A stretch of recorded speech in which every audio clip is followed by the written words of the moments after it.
નમસ્કાર વિદ્યાર્થી મિત્રો, આજે આપણે વિડીયો નંબર 11 સિંગ્યુલર પ્લુરલ જોઈશું. સિંગ્યુલર પ્લુરલ એટલે કે જે નાઉન હોય, એટલે કે કોઈ પણ નામ હોય, એ નામ કાં તો એકવચન હોય અથવા તો બહુવચન હોય. બોર્ડની એક્ઝામમાં તમને એક પ્રશ્ન પૂછાય છે, ચેન્જ ધ ટેક્સ્ટ.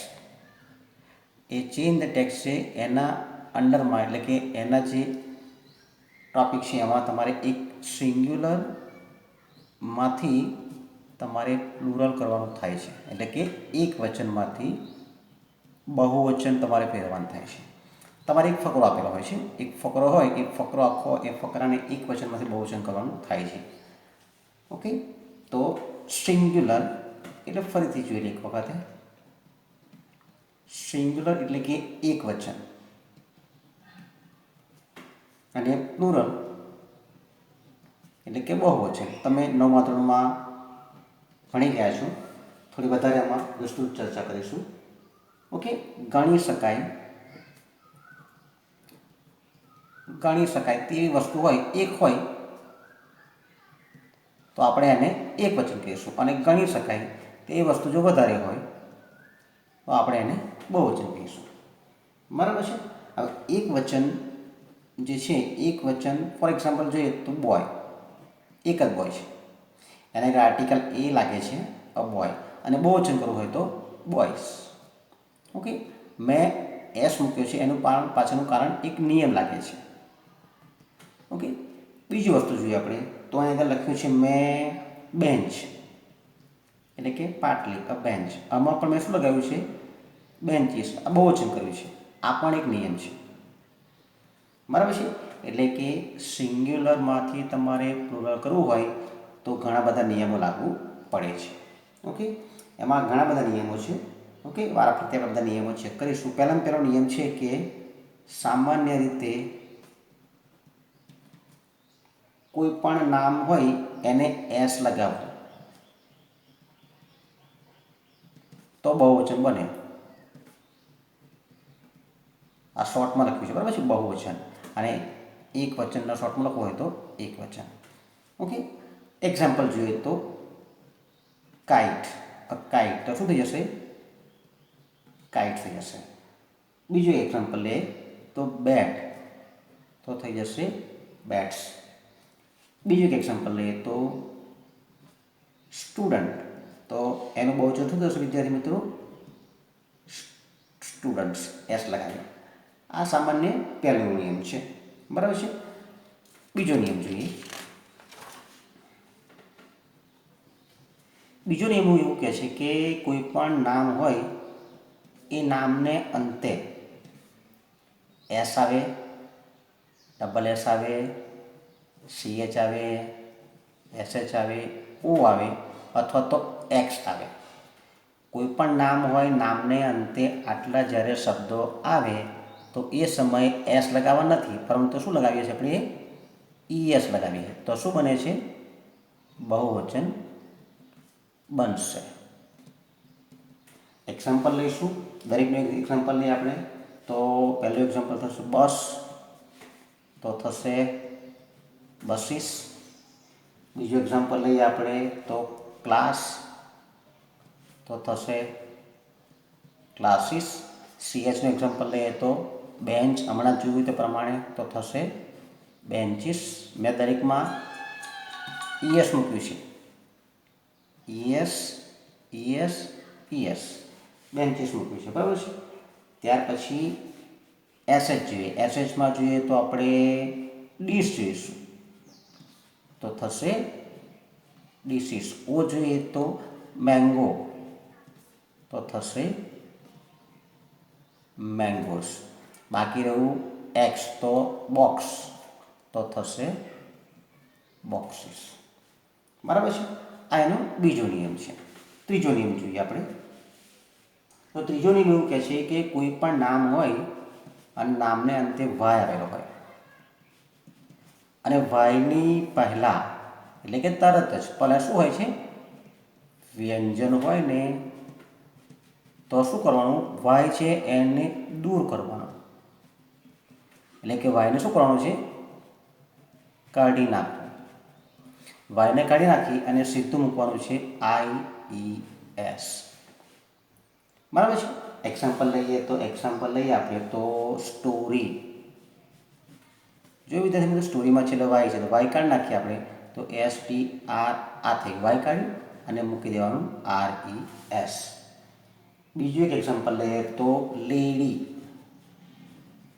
એમાં વાય કાઢી નાખીએ તો LAD અને આ એક લેડી હોય તો લેડી અને વધારે હોય તો લેડીઝ. એક જ વાર્તા હોય તો સ્ટોરી, વધારે વાર્તા હોય તો સ્ટોરીઝ.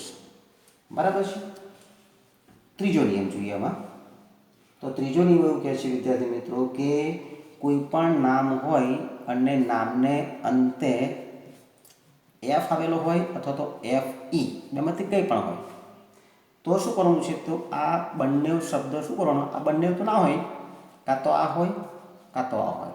તો બંનેમાંથી એટલે કે આ કાં તો આ બંને જે છે એ શબ્દોને દૂર કરી વી મૂકવાનું અને ત્યાર પછી ES મૂકવાનું, એટલે કે VES. સામાન્ય રીતે આપણે યાદ રાખવાનું. બરાબર છે. એટલે કે ક્રિયા નામને અંતે F હોય અથવા તો FE હોય તો F દૂર કરવાનું અથવા FE દૂર કરવાનું અને VES મૂકવાનું. ઓકે, તો શું થશે? બહુવચન બનશે. બરાબર છે. એક્ઝામ્પલ જોઈએ આપણે તો એક્ઝામ્પલમાં જોઈએ તો લાઈફ એટલે કે જીવન, તો શું થશે? લાઈવ્સ. બીજું એક એક્ઝામ્પલ લે લીફ એટલે પાંદડું, તો થશે લીવ્સ. બરાબર છે. આ પ્રમાણે આપણે જોઈએ છીએ. 4 નિયમો છે. ઓકે, બીજો વસ્તુ આગળ વાત કરીએ તો હવે જો 5 નિયમ છે. સોરી, જો હવે વાયમાં જોયું આપણે વાયની આગળ વ્યંજન છે. હવે જો વાયની આગળ જો સ્વર હોય, આપણે નિયમ બનાવતા નથી પણ એ લઈ લઈએ. ચલો, વાયની આગળ જો સ્વર હોય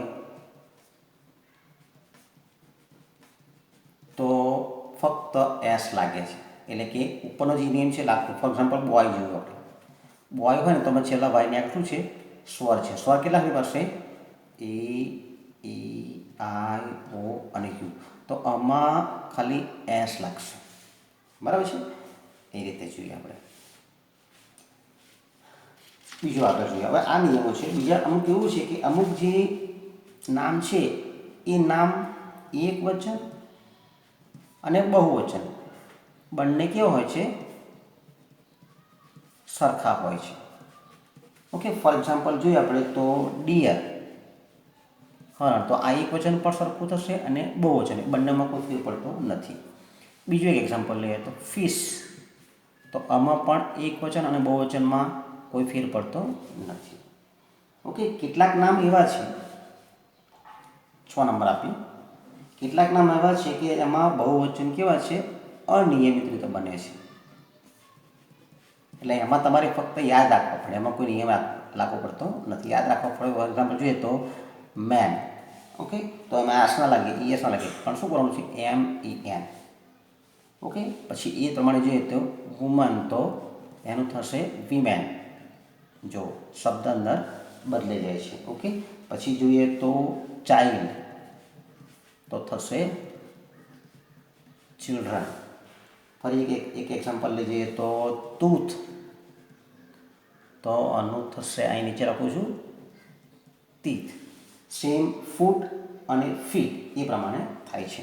હવે એક વસ્તુ યાદ રાખવાનું, જ્યારે તમે એક વચનમાંથી બહુવચનમાં ફેરવો તે સમયે અમુક વખતે આર્ટિકલ A અને N આપેલા હોય ને તો એ આર્ટિકલ છે ને એ કાઢી નાખવા પડે. બરાબર છે. આ કે બહુવચન છે, બહુવચનમાં આર્ટિકલ A કે N આવતા નથી. બરાબર છે. હવે આ બધા જે નિયમો જોયા પછી બીજા પણ એક નિયમો છે. એ નિયમ આપણે જોઈએ તો ફોર એક્ઝામ્પલ તમે જોતા હશો તો સર્વનામ છે. સર્વનામમાં I હોય તો આઈનું શું થશે? વી થશે. હી હોય એટલે કે એક જ છોકરો છે, તો વધારે છોકરા હોય તો દે થશે. ઓકે, આ બધી વસ્તુ છે એ તમને વર્કશીટ છે એ વર્કશીટમાં તમને એ આપેલ છે એ તમારે વધારે ધ્યાન આપી દેશો તો ખ્યાલ આવશે. ફોર એક્ઝામ્પલ તમારે વોઝ હોય, ઓકે, તો વોઝનું શું કરવું બહુવચનમાં વર કરવું પડે. જેમ કે ધીસ છે તો ધીસનું કરવું પડશે તમારે ધીસનું થશે ધીસ, અને ધેટ હોય તો ધેટનું બહુવચન થશે ધોસ. ઓકે, આ અલગ જ તમને ફોટો આપેલો છે, તમે વર્કશીટમાં ચેક કરી લેજો, બરાબર છે. આપણે સીધા આવી જઈએ એના જે નિયમો છે એ નિયમો જોઈએ. તો નિયમો તો જોઈ લીધા આપણે. હવે નિયમો પરથી આપણે ફકરા આવે છે, ઓકે, એ ફકરો જોઈએ. તો એ ફકરાનું તમારે એક વચનનું બહુવચન કેવી રીતે બને એ જોઈએ. અહીં ફકરો લખું છું પહેલાં, પછી આપણે એનું બહુવચન બનાવીશું. Okay, for example this is a boy, he is my he is in my class, he has a book in his hand. બરાબર છે. તો આપણે જોયું કે ધીસનું થશે ધેટ, ધીસ, ઇઝનું થશે આ બોય, આ બોયનું બતાવવાનું બરાબર છે. પછી હી છે એનું હમણાં કહ્યું એ પ્રમાણે વર્કશીટમાં આપેલું છે એ પ્રમાણે, એટલે આનું થશે ધે, આનું થશે આ, માય જવાબ ફરી જોઈએ, આનો જવાબ જોઈએ કેવી થશે, ધીસનું થશે ધીસ, આર, મેં કહ્યું પ્રમાણે આર્ટિકલ કાઢી નાખવું પડે. તો ધીસ આર બોય, બોયમાં શું થશે એસ આવશે, કારણ કે વાય છે, વાયની આગળ શું છે સ્વર છે. ધીઝ આર બોયઝ, હવે આ એક જ છોકરો છે પણ વધારે છોકરા હોય તો થશે દે હોય તો હંમેશા આર આવે, દે આર ઇન. ઓકે, માયની જગ્યાએ શું છે અવર લખવાનું છે, they are in our class. જે ક્લાસ છે એમાં ડબલ એસ છે એટલે ક્લાસીસ થશે. ત્રીજું વાક્ય જોઈએ તો હી છે એની જગ્યાએ થશે ધી. હવે દે હોય તો હેઝનું થશે have, they have, article in નીકળી જશે, બુકનું થશે બુક્સ. ઇન, હિઝની જગ્યાએ એક જ છોકરો નથી ઘણા છોકરાઓ છે તો થશે ધેર હેન્ડ્સ. બરાબર છે. બીજો ફકરો જોઈએ એટલે વધારે તમને ખ્યાલ આવશે.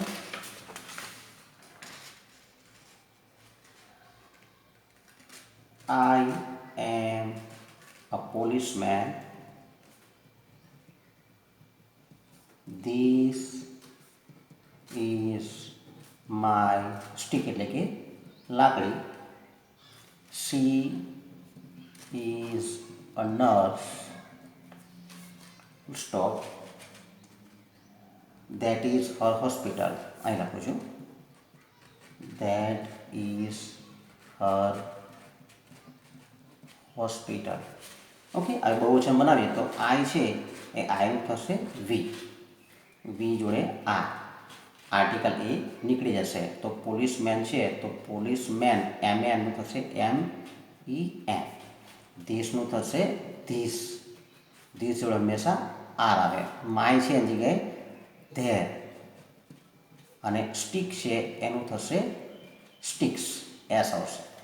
હવે સી છે એક જ છોકરી વધારે છે એટલે તો સી થશે એની જગ્યાએ ધે આર, આર્ટિકલ એ નીકળી જશે તો ધે આર નર્સિસ.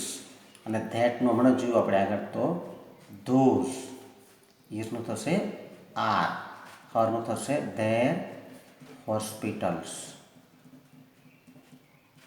બરાબર છે. જો આમાં આ જગ્યાએ બહુવચન બનાવ્યું, વીની જગ્યાએ આર લાગે નિયમ પ્રમાણે, પોલીસમાં બહુવચન કર્યું, અહીં ધીસનું ધેટ કર્યું, ધીસ જોડે આર આવશે, અહીં સ્ટીક્સનું બહુવચન કર્યું, અહીં આગળ નર્સિસનું બહુવચન કર્યું, પછી ધેટનું ધોષ કર્યું અને હરનું ધેર કર્યું. ઓકે, એટલે ઘણી બધી જગ્યાએ આપણે એક વચનનું બહુવચન કર્યું છે. ત્રીજો એક નિયમ પકડો જોઈએ. The boy is eating a mango. The girl is cutting a tomato. That child is playing with a toy. It is a toy, બસ. બરાબર છે.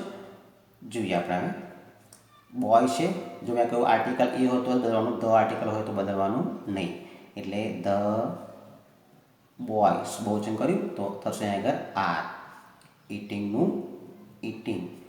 મેંગોમાં આર્ટિકલ નીકળી જશે, મેંગોમાં ઓ છે એટલે ઈએસ આવશે તો થશે મેંગોસ. ધ ગર્લ છે તો ગર્લની જગ્યા થશે ધ ગર્લ્સ. ઇઝનું થશે આ. કટિંગનું કટિંગ અને આર્ટિકલ નીકળી જશે. ટોમેટો છે એમાં છેલ્લા ઓ આવે છે એટલે ટોમેટોમાં ઈએસ આવશે, ટોમેટોસ. ધેટ છે એનું થશે ધોસ. આ બધું તમને પેરેગ્રાફ, બધું તમને જે વર્કશીટ છે એમાં પ્રોવાઈડ કરેલું છે.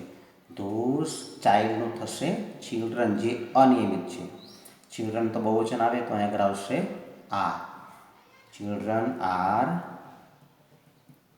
પ્લેઇંગ વિથ અ ટોય છે એમાં ટોયસ આવશે એટલે આર્ટિકલ એ નીકળી જશે વિથ ટોયસ. અને છેલ્લું વાક્ય જોઈએ તો ઇટ છે એની જગ્યા થશે ધે આર. ફાર આર્ટિકલ નીકળી જશે ધે આર ટોય. બસ, બસમાં એસ છે તો આવશે યસ. બરાબર છે. એટલે ફરીથી આપણે રિકેપ જોઈ લઈએ તો આમાં એવું છે કે એક વચનનું બહુવચન કરવાનું હોય તો એમાં ઘણા બધા નિયમો લાગુ પડે છે. બરાબર છે. એ નિયમો છે એ નિયમો તમારે ચેક કરવા પડે. ઓકે. સિંગ્યુલર છે એનું પ્લુરલ કરવું હોય તો ઘણા બધા નિયમો છે. પહેલો નિયમ છે કે સામાન્ય રીતે એસ લાગે. બીજો નિયમ છે તો ડબલ એસ આવે, એસ એચ આવે, સી એચ આવે, ઓ આવે, એસ આવે કે એક્સ આવે તો ઈએસ લગાવવાનું. ઓકે. ત્રીજો નિયમ કયો છે એફ અને એફઈ વાળો હોય તો શું કરવાનું, વીએસ કરવાનું છે. ચોથો નિયમ છે વાય વાળો. વાયની આગળ શું હોવું જોઈએ, વ્યંજન હોવું જોઈએ. ઓકે. પછી અમુક નિયમો કેવા છે, અમુક અનિયમિત છે અને અમુકમાં એવું છે કે એક વચન અને બહુવચન, એક વચન અને બહુવચન સરખા હોય છે. બરાબર છે. આ બધા નિયમો છે. આ નિયમોનો ઉપયોગ કરી અને તમારે ફકરો આપેલો હોય તો ફકરામાંથી તમારે જે ફકરો છે એક વચનમાં હોય એને બહુવચનમાં ફેરવવું પડે. બરાબર છે. Okay. Thank you very much.